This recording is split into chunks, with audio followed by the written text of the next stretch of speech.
আসসালামু আলাইকুম ফ্রেন্ডস। কোন রেসার কবুতর ধোকা দেয় সেটাই ভিডিওর ভিতরে আমি জানানোর চেষ্টা করব। ভিডিওটা একটু লং হবে, তবে অনুরোধ করব প্রথম থেকে নিয়ে শেষ পর্যন্ত এই ভিডিওটা কন্টিনিউ করতে পারলে অনেক নতুন তথ্য আপনারা পেয়ে যাবেন এই ভিডিও থেকে। কোন রেসার কবুতর ধোকা দেয় ভিউয়ার্স, এটা নিয়ে আলোচনা করব আজকে।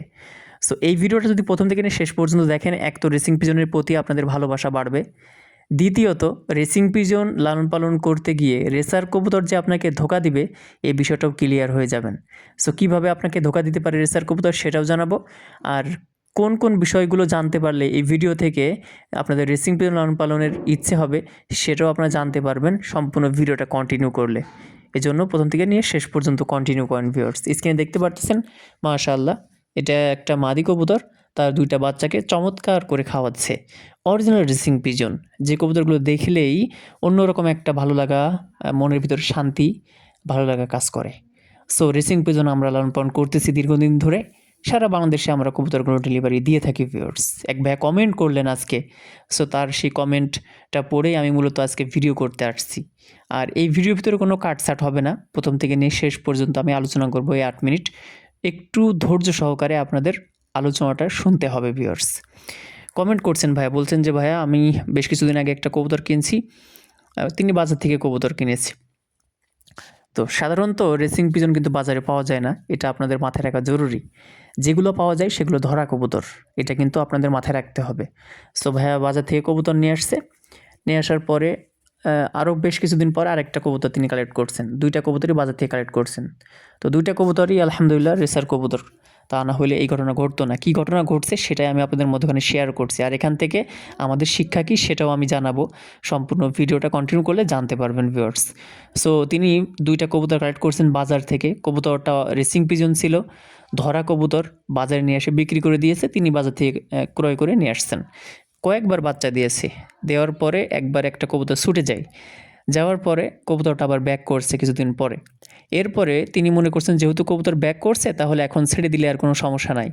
তো তিনি আগে থেকে টুকটা কম বেশি ছেড়ে দিয়ে লালন পালন করছিলেন, হয়তো বা ডেনাটা বাঁধা ছিল, বা হয়তো বা আপনার তিনি মানে আবদ্ধ অবস্থায় মানে লালন পালন করতেছিলেন, পরিপূর্ণ ছেড়ে হয়তো বা না, এরকম কিছু একটা হবে হয়তো, আমি যতটুকু যা বুঝলাম। সো তিনি কবুতর যখন প্রথমবার চলে যায়, বেশ কিছুদিন পরে কবুতরটা ব্যাক করে। সো লাস্ট যেইবার কবুতর বাচ্চা দিয়েছে, 10-12 দিন বয়স হবে বাচ্চার, কবুতরটা কিন্তু চলে গেছে। সেটা নর না মাদি গেছে, এটা মাদির কথা উনি যেন বলছিলেন, হ্যাঁ মাদি কবুতরটা চলে গেছে। তিনি এখন প্রশ্ন করছেন আমাকে যে ভাই এখন কি করব, এর আগে তো কবুতর একবার গেল আবার চলে আসলো, আমি মনে করছি যে এবার কোনো সমস্যা হবে না, কবুতরটা আবার চলে গেল, এখন কি করণীয়? দেখেন, এটা আমাদের মাথায় রাখা জরুরি। অরিজিনাল রেসিং পিজন যদি একবার কোনো লোকেশন চিনতে পারে, কারো বাড়ি যদি চিনতে পারে, অর্থাৎ আপনি 0 পরের বাচ্চা আমার কাছ থেকে ক্রয় করলেন, কালেক্ট করলেন, এই 0 পরের বাচ্চা আপনি লোকেশন যদি চিনান, আপনার বাড়ি যদিও চিনতে পারে, সঠিকভাবে যদি লোকেশন চিনতে পারে, আপনার বাসায় ফ্লাই করছে, টস ছাড়াছাড়ি আপনি করলেন, আপনার বাসায় দীর্ঘদিন ফ্লাই করলো, সে আপনার লোকেশন চিনে গেছে। এই কবুতরটা 300-400 কিলোমিটার দূর থেকেও যদি সে কোনো দিন ছাড়া পায়, সে আপনার বাসায় আসার জন্য চেষ্টা করবে, আপ্রাণ চেষ্টা করবে, যতক্ষণ পর্যন্ত জান আছে ও চেষ্টা করবে।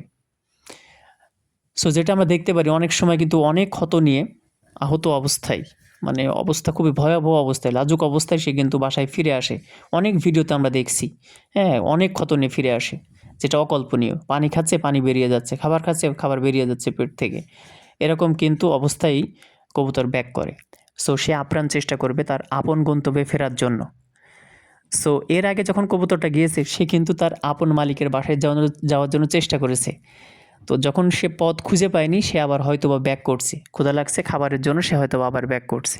সেকেন্ড টাইম সে যখন আবার ছাড়া পেয়েছে, সে কিন্তু একবারে চলে গেছে।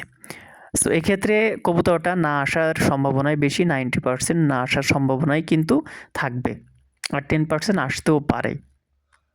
সো রেসিং পিজন অরিজিনাল যদি হয় আর লোকেশন যদি চিনতে পারে, সে আপনার বাসায় একদিন না একদিন ফিরে আসবে ইনশাআল্লাহ।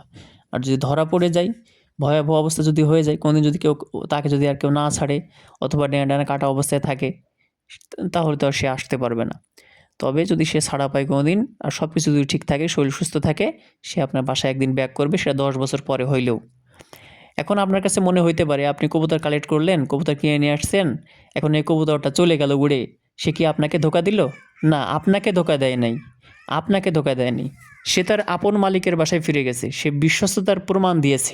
রেসিং পিজনের বৈশিষ্ট্য হচ্ছে এইটা, সে তার আপন মালিকের বাসায় ফিরে যাবে যে কোনো একদিন, যদি সে বেঁচে থাকে। সো ভিউয়ার্স, আশা করি বিষয়টা আপনার ক্লিয়ার হয়েছে। এখন এখান থেকে আমাদের শিক্ষণীয় বিষয়টা হচ্ছে এই, অরিজিনাল রেসিং পিজন যদি হয়, আপনি যদি কালেক্ট করেন রানিং পেয়ার, তাহলে এই কবুতর কোনোদিনও ছাড়া যাবে না। আপনি যারা পাগলকগুলো কেটে হয়তো বা ছাড়তে পারেন, সেক্ষেত্রে সে উঠতে পারবে না, ফ্লাই করতে পারবে না, আপনার লফটের ভিতর থাকলো। আপনার মনে হইতে পারে যে কবুতরটার কোথাও যাবে না, কিন্তু এটা মিথ্যা কথা। ডিম ফেলে রেখে সে চলে যাবে, বাচ্চা ফেলে রেখে সে চলে যাবে, বাচ্চা একদিনের বাচ্চা হইলেও সে একদিনের বাচ্চা রেখে তার আপন মালিকের বাসায় চলে যাবে।